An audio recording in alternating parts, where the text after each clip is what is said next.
Estamos de volta com o Perfil Empreendedor. Agora do nosso quadro de entrevista. O nosso entrevistado de hoje é o arquiteto e empresário Paulo Vasques, que nos recebeu em sua casa para essa entrevista. Vamos ver como foi. Estou aqui com o arquiteto e empresário Paulo Vasques. Paulo Vasques, é um prazer tê-lo conosco aqui no nosso Perfil Empreendedor. Prazer, meu. Ô Paulo, primeira pergunta para abrir a nossa entrevista é o seguinte: sei que você é empresário, que você é arquiteto também. E o que nasceu primeiro? Foi o arquiteto ou foi o empresário? Com certeza o arquiteto, né? Eu me formei e quando eu entrei na área da construção civil, vi que eu não podia viver apenas de projeto, né? Então eu tinha também que construir. Daí iniciei no mercado com a construtora.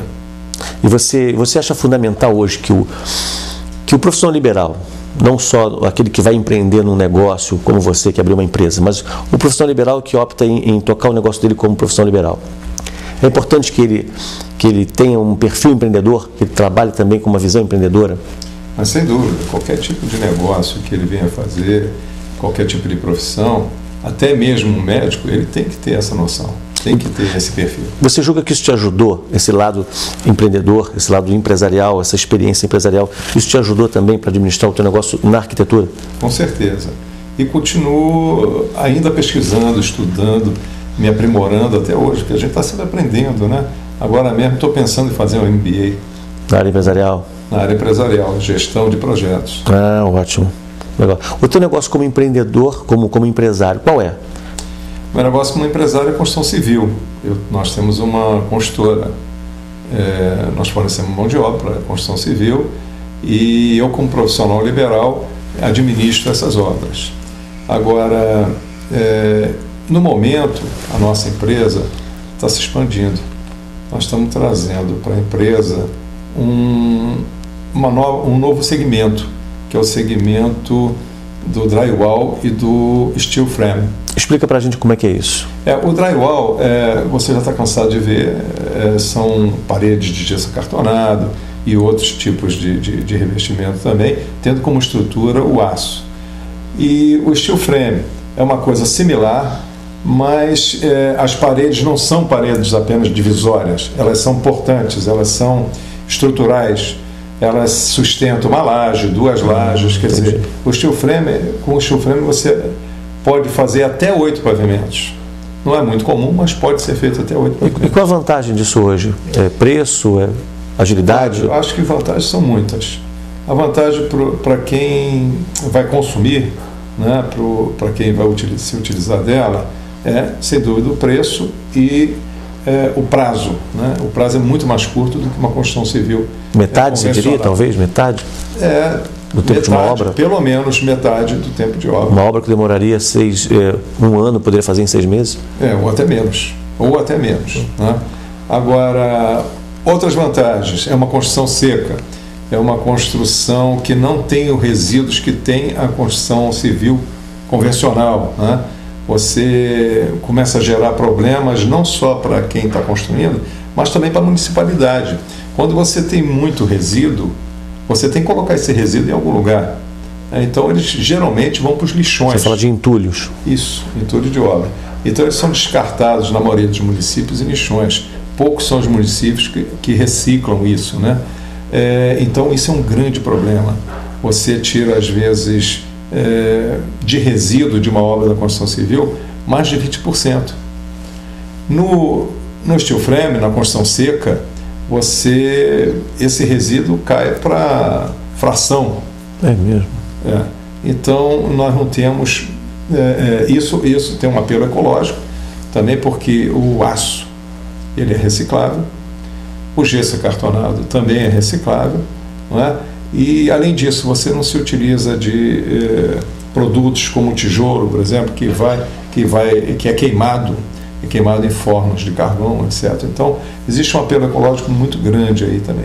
Interessante. Essa é a tua trajetória como empresário.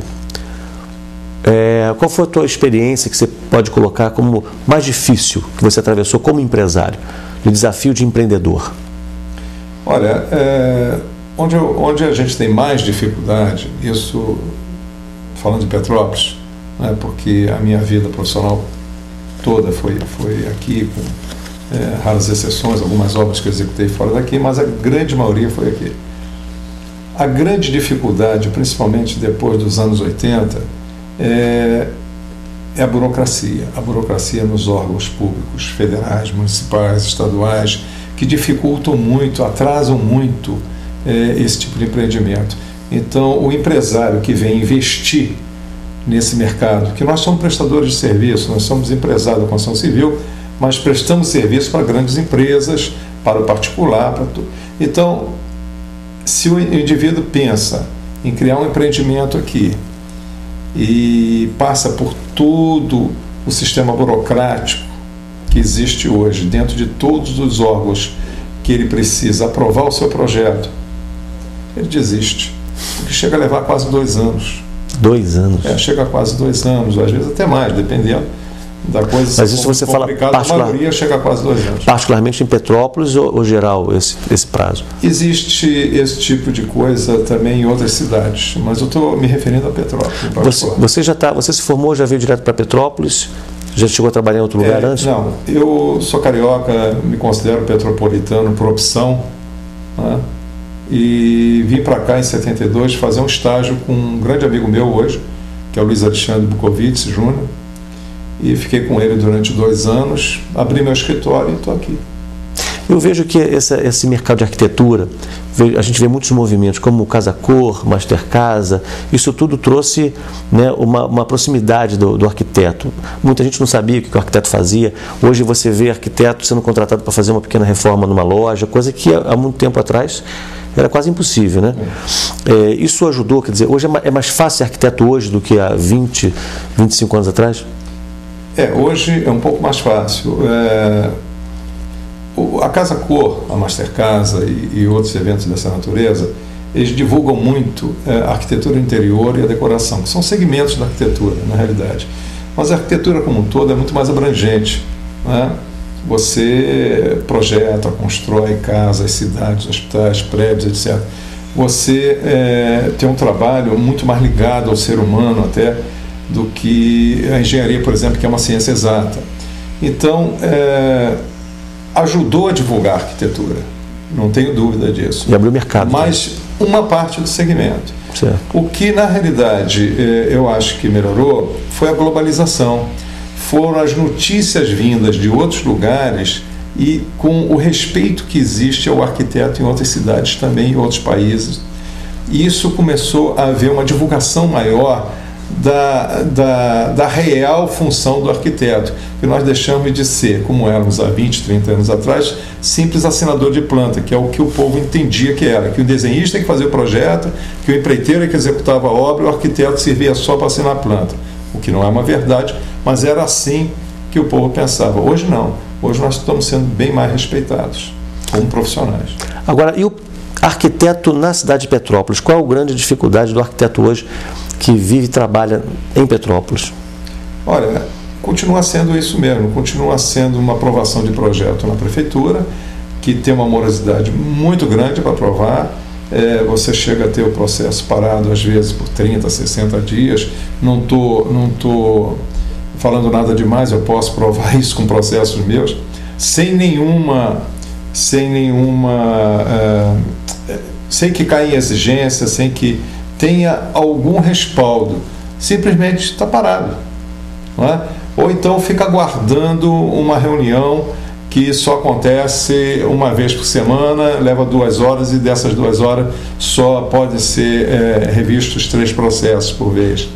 Então, quando ela passa de um setor para o outro, e nós sabemos hoje que as nossas secretarias estão em prédios separados, e às vezes até em bairros separados, às vezes não tem quem leve para outra secretaria. Eu tive processo que chegou a levar 2 meses parado, aguardando um automóvel que levasse para outra secretaria de um bairro para o outro.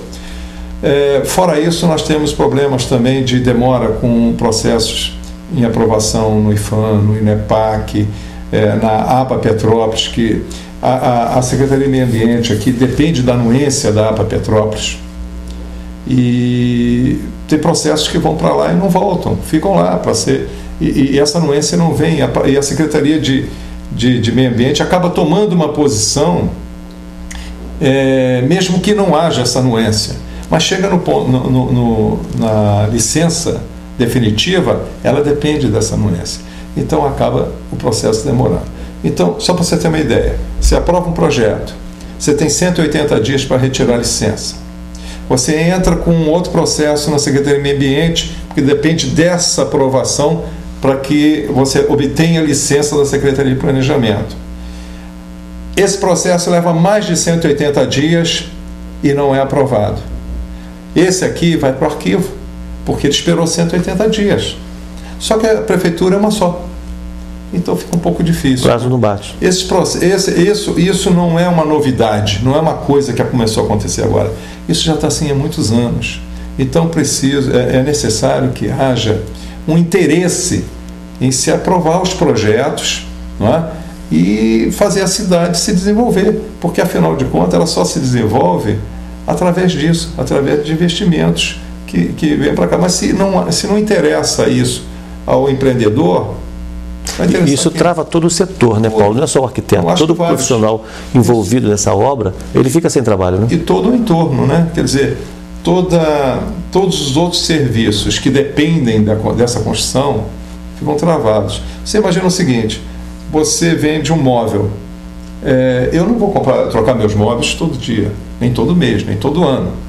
Então é necessário que hajam casas novas, para que elas, né, sejam mobiliadas, para que se venda uma cortina, para que se venda um tapete, para que se venda uma lâmpada, uma luminária. As pessoas estão nascendo a cada dia. Todos esses outros setores também são atingidos. E se você não tem imóvel para morar, você vai morar em outra cidade. Se você não tem imóvel para instalar a sua empresa, porque nós também não temos um planejamento, uma infraestrutura de apoio a novas indústrias, a novas empresas para dentro do município, então se não há também esse planejamento, essas empresas, esses empresários vão procurar outros municípios. Porque hoje, incentivo fiscal, todo município dá. Você precisa de um pouco mais do que isso. Você precisa de uma infraestrutura de apoio. Você precisa ter água, luz, esgoto, asfalto, telefonia, internet. Sem isso, nenhuma empresa, e proximidade das rodovias, né? Então, sem isso, nenhuma empresa se interessa em vir se instalar na sua cidade. Mas o problema é só a questão dessa burocracia junto ao município, ou a questão também de ser uma cidade histórica? Tudo isso impossibilita, a questão dos rios? Isso é bem pior, né? Isso vamos dizer assim, é um outro agravante, não é? Porque existe tudo isso, a cidade tem que ser preservada, as matas têm que ser preservadas, mas o progresso também precisa existir, não é? Eu, inclusive, sempre sempre bati nessa tecla de que o progresso e a preservação têm que caminhar juntos, sabe? Os dois têm que coexistir. Isso é muito importante. Verdade. Não adianta um engessar o outro. Isso é o que nós estamos vendo aqui na cidade. Tem que ter um planejamento. Mas eu acho que o pior de tudo é uma falta de entendimento entre esses órgãos. Não existe consenso. O que pode num, não pode no outro. E você tem que passar por todos eles e um de cada vez. Daí a demora em aprovação dos processos. Daí a dificuldade. Porque quando você pensa que aprovou aqui, você volta outra vez para cá, porque um item daqui foi alterado, altera o de cá também. Então, se nós tivéssemos uma mesa onde vários profissionais, representando cada um o seu órgão, analisassem em conjunto o mesmo projeto, nós teremos talvez mais velocidade. Entendi. Mas eles não conseguem conversar, não conseguem sentar. Eu mesmo já tentei isso através do CRPD aqui, quando presidi a APEA, e sugeri isso, e durante um ano nós tentamos, e no final recebemos um boicote e a coisa toda esfriou, ficou por ali mesmo. Continua tudo exatamente como está desde 1980 e alguma coisa.